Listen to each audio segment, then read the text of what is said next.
Hello everyone, आपका हमारे YouTube channel पर स्वागत है। तो आज इस वीडियो में हम बीए बीकॉम जीई यानी कि जनरल इलेक्टिव सब्जेक्ट में अगर आपके पास हिंदी गद्य उद्भव और विकास सब्जेक्ट है तो उसमें जो पहले कहानी है नमक का दरोगा, इस कहानी से रिलेटेड कुछ इंपॉर्टेंट क्वेश्चंस करने वाले हैं।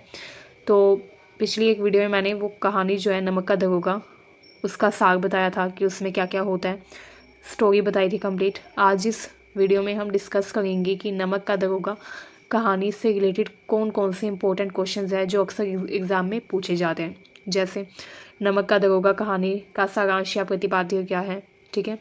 उसमें पंडित आलोपुद्दीन जो है उनके व्यक्तित्व की कुछ विशेषताएं, इसके अलावा नमक का दरोगा कहानी की मूल संवेदना क्या है, इस तरह के क्वेश्चंस एग्ज़ाम में पूछे जाते हैं। तो आज हम इन क्वेश्चंस के बारे में डिस्कस करने वाले हैं। तो आइए स्टार्ट करते हैं। स्टार्ट करने से पहले आपसे कहना चाहूँगी, अगर हमारे चैनल पर पहली बार आए हैं तो सब्सक्राइब कर लीजिए। तो सबसे पहले इस चैप्टर में जो सबसे इम्पोर्टेंट है वो है लेखक। नमक का दरोगा कहानी जो है उनके लेखक कौन है। तो कई बार एग्ज़ाम में लेखक से रिलेटेड भी क्वेश्चन आ जाता है, या फिर दिल्ली यूनिवर्सिटी के जो एग्ज़ाम्स होते हैं first second and third year के, उनमें जब भी किसी भी स्टोरी से रिलेटेड कोई भी क्वेश्चन आए तो उसमें ये आपकी जिम्मेदारी है कि आप लेखक के बारे में भी दो चार बातें लिखें। तो आपको हर कहानी के लेखक के बारे में संक्षिप्त में पता होना चाहिए ताकि आप परीक्षा में एग्ज़ाम में लिख सकें। तो इस कहानी के जो लेखक है वो है प्रेमचंद, जिनका मूल नाम, इनके ओरिजिनल नाम धनपत राय था, ठीक है। उनका जन्म 1880 में उत्तर प्रदेश के लम्हे गांव में हुआ। यहाँ पे कुछ मैंने रचनाओं के नाम लिखे हैं, उनकी रचनाओं के आप ही पढ़ लीजिएगा एंड इनके नाम आप याद कर लीजिएगा। कुछ इंपॉर्टेंट जो रचनाएँ हैं प्रेमचंद जी की वो है गबन, सेवा सदन और गोदान, ठीक है। इसके अलावा कहानियों में दो बैलों की कथा और नमक का दरोगा, ये कहानी उनकी काफ़ी ज़्यादा प्रसिद्ध है। तो इन कहानियों को आप ध्यान में रखिएगा, याद रखिएगा, ठीक है। तो उनकी मृत्यु हुई थी 1936 में। इसके अलावा प्रेमचंद जो है हिंदी साहित्य में काफ़ी विख्यात थे, ठीक है।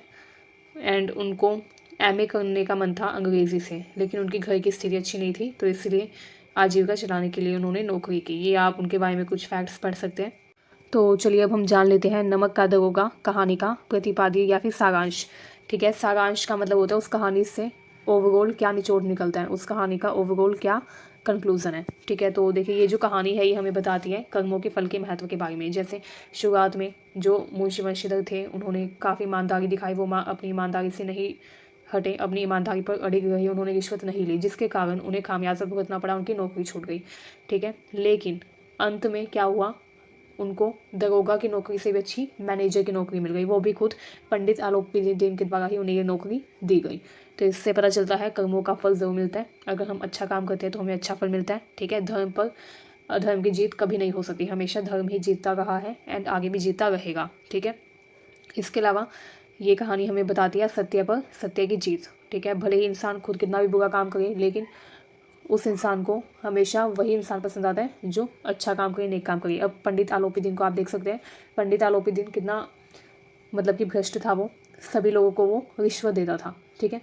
हालांकि वो खुद रिश्वत देने का काम करता था, लेकिन उसने मैनेजर के तौर पर मुंशी वंशीधर को इसलिए नियुक्त किया क्योंकि उसको पता था कि मुंशी वंशीधर से अच्छा ईमानदार उसे कोई नहीं मिल सकता। उसको मुंशी वंशीधर ही पसंद आया, वो चाहता तो किसी और को भी मैनेजर यानी प्रबंधक का पद सौंप सकता था, लेकिन उसने मुंशी वंशीधर को इसलिए चुना क्योंकि वो उसकी ईमानदारी से बहुत ही खुश हो गया था, ठीक है। ऐसे पता चलता है कि हर व्यक्ति ये नहीं देखता कि वो कैसा है, उस व्यक्ति को चाहिए होता है ईमानदार या नेक व्यक्ति ही अपने पद पर नियुक्त करने के लिए, ठीक है।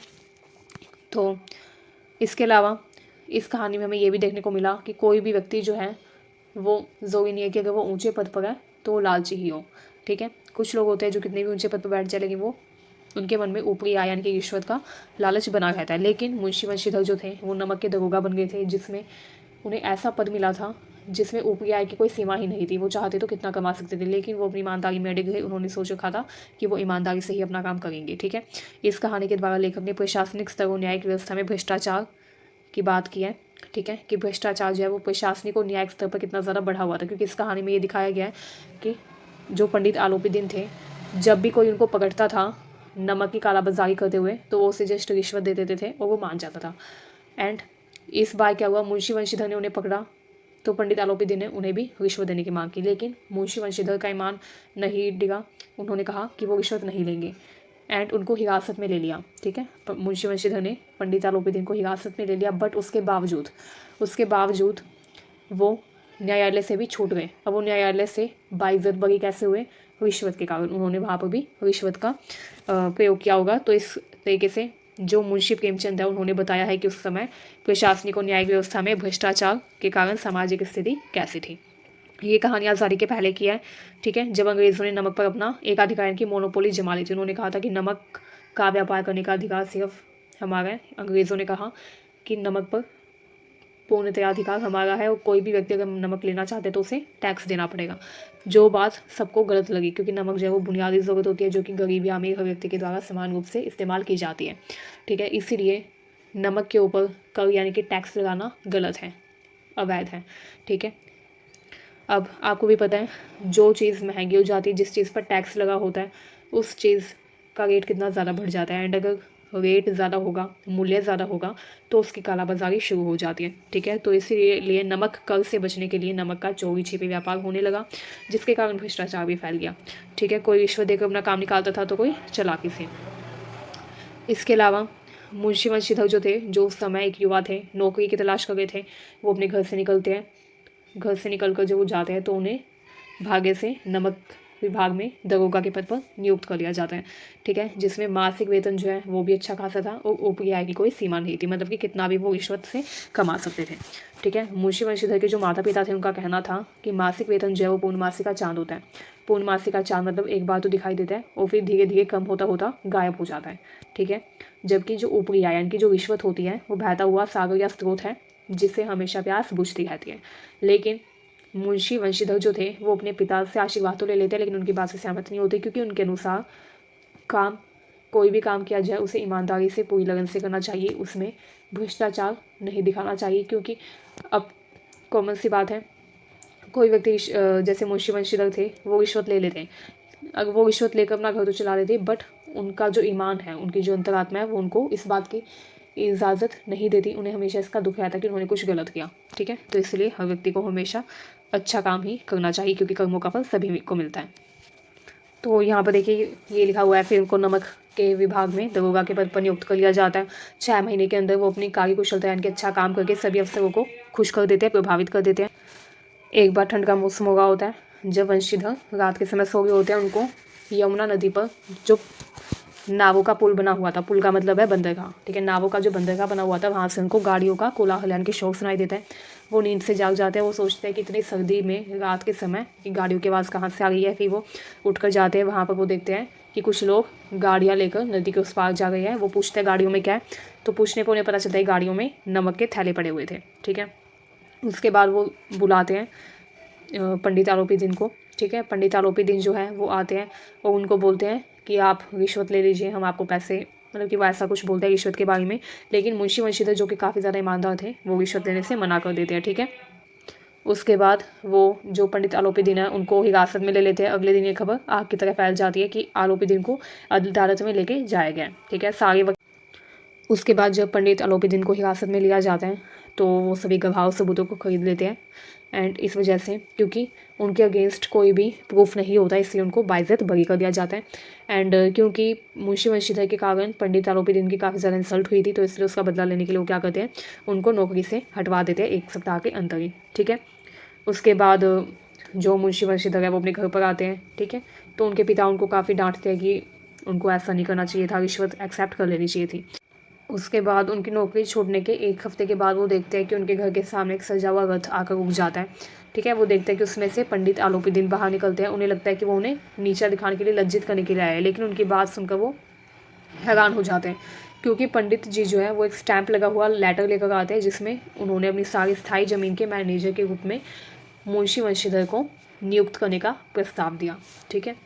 एंड इस बात से मुंशी वंशीधर बहुत ही खुश हो जाते हैं। एंड इससे ये सीख मिलती है कि अच्छे काम का अच्छा नतीजा ही होता है अल्टीमेटली। अगर हम कुछ अच्छा काम करते हैं तो उसका हमें अच्छा रिजल्ट ही मिलता है। चलिए अब हम इस चैप्टर से रिलेटेड कुछ इंपॉर्टेंट क्वेश्चंस देख लेते हैं। अभी मैंने स्टोरी का प्रतिपादी आपको बताया है। अगर आपके एग्जाम में आते हैं कि नमक का दरोगा कहानी का प्रतिपादी लिखिए, तो आप ये लिख सकते हैं, ठीक है। प्रतिपादी का मतलब होता है उस कहानी को छोटे रूप में, संक्षिप्त रूप में लिख देना। चलिए अब हम आगे का देख लेते हैं कुछ इंपॉर्टेंट क्वेश्चंस। ये देखिए, मुंशी वंशीधर ने अपना मित्र और पथ प्रदर्शक किसे बनाया। तो मुंशी वंशीधर जो थे उन्होंने अपने धैर्य को, यानी कि अपने डिसीजन लेने की जो उनकी क्षमता थी, उनके अंदर जो पेशेंस था, उसको अपना मित्र बनाया, बुद्धि को अपना पथ प्रदर्शक बनाया, ठीक है, और आत्मावलंबन को अपना सहायक बनाया। इसके अलावा मुंशी प्रेमचंद ने जो कहानी लिखी है नमक का दरोगा, इसमें मुंशी वंशीधर जो थे वो एक कर्तव्यनिष्ठ थे, ठीक है, वो अपना काम बिल्कुल कर्तव्य का पालन करते थे, ईमानदार दरोगा थे, ठीक है, जिन्होंने पंडित आलोपीदीन के भ्रष्टाचार के सामने हार नहीं मानी, ईमानदारी से अपने कर्तव्य को निभाया, अपने कर्तव्य का पालन किया, ठीक है, जिसके कारण उनको अपने पद से भी हाथ धोना पड़ा, मतलब कि उनकी नौकरी छूट गई, लेकिन उन्होंने अपने सिद्धांतों से समझौता नहीं किया।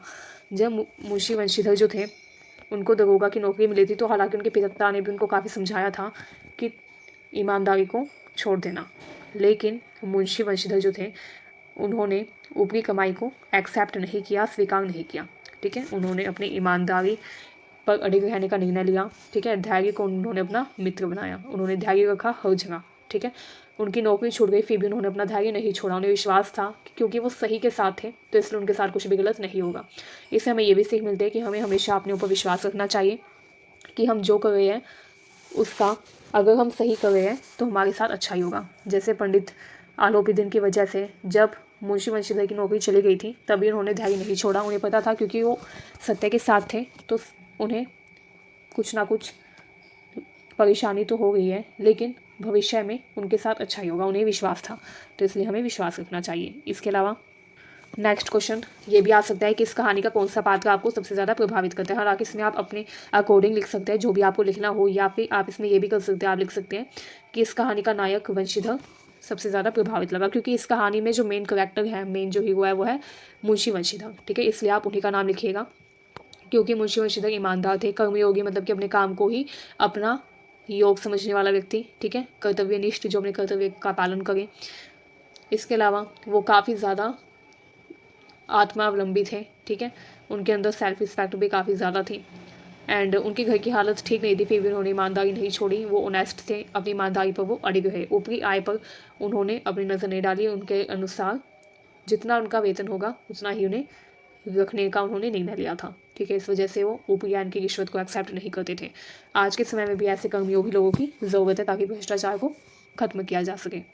ये देखिए, इसके अलावा इस चैप्टर में से ये भी आ सकते हैं, नमक का दरोगा कहानी में पंडित आलोपीदीन के व्यक्तित्व के कौन से दो पहलू उभर कर आते हैं, मतलब कि पंडित आलोपीदीन के व्यक्तित्व की विशेषता पूछी जा सकती है। तो आप क्या बोलेंगे, पंडित आलोपीदीन को धन का बहुत घमंड था, मतलब कि वो काफ़ी घमंड करते थे कि उनके पास पैसे हैं, उनको लगता था कि पैसों से रिश्वत देकर किसी को भी खरीदा जा सकता है, ठीक है। गिरफ्तार होने के बाद जब वो अदालत में आए तो वहाँ पर भी उन्होंने वकील और गवाहों को खरीद लिया, ठीक है, जिसके कारण उनको सभी आरोपों से बाइज्जत बरी कर दिया गया, ठीक है।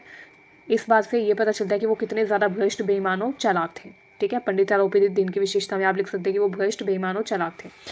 इसके अलावा उनके व्यक्तित्व की एक सकारात्मक बात भी है, ठीक है। सकारात्मक बात ये है कि वंशीधर जो थे उनको जब पंडित आलोपीदीन ने नौकरी से निकलवा दिया तो उनको काफ़ी ज़्यादा दुख हुआ, पंडित आलोपीदीन को पछतावा हुआ कि उन्होंने एक नेक व्यक्ति को, एक अच्छे व्यक्ति को नौकरी से निकलवा दिया। पहले तो उन्होंने जोश में बदला लेने के लिए उनको नौकरी से निकलवा दिया, बट फिर उन्हें काफ़ी रियलाइजेशन हुआ, गिल्टी फील हुआ कि उन्हें एक ईमानदार व्यक्ति को, एक ईमानदार दरोगा को पद से नहीं हटवाना चाहिए था, एंड इसी वजह से उन्होंने सोचा कि वो उसे रोज़गार देंगे, एंड वो खुद मुंशी वंशीधर के घर पर गए और उनको मैनेजर के पद पर नियुक्त कर लिया, ठीक है। तो इससे ये पता चलता है कि उनके अंदर रियलाइजेशन भी था, मुंशी वंशीधर के प्रति उनको सांत्वना भी हुई, क्योंकि वो मुंशी वंशीधर की ईमानदारी से काफ़ी ज़्यादा प्रभावित हो गए थे। इसके अलावा चलिए अब जानते हैं नमक का दरोगा कहानी की मूल संवेदना क्या है। ये देखिए, नमक का दरोगा कहानी की मूल संवेदना जो है वो है समाज और शासन प्रशासन में फैले भ्रष्टाचार की प्रवृत्ति को उजागर करना, कि हमारे समाज में, हमारे शासन और प्रशासन में भ्रष्टाचार कितना ज़्यादा फैला हुआ है, उस पर व्यंग्यात्मक कटाक्ष करना, ठीक है।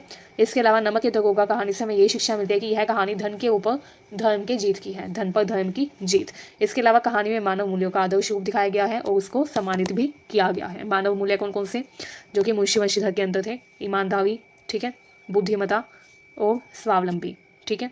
तो मुझे उम्मीद है ये क्वेश्चंस आपके लिए हेल्पफुल रहे अगर आप एग्ज़ाम देने वाले हैं यानी कि जनरल इलेक्टिव में हिंदी का। तो ये वीडियो आपके लिए काफ़ी इंपॉर्टेंट है, वीडियो को शेयर करें एंड लाइक करें, हमारे चैनल को सब्सक्राइब करना बिल्कुल ना भूलें। Thank you very much.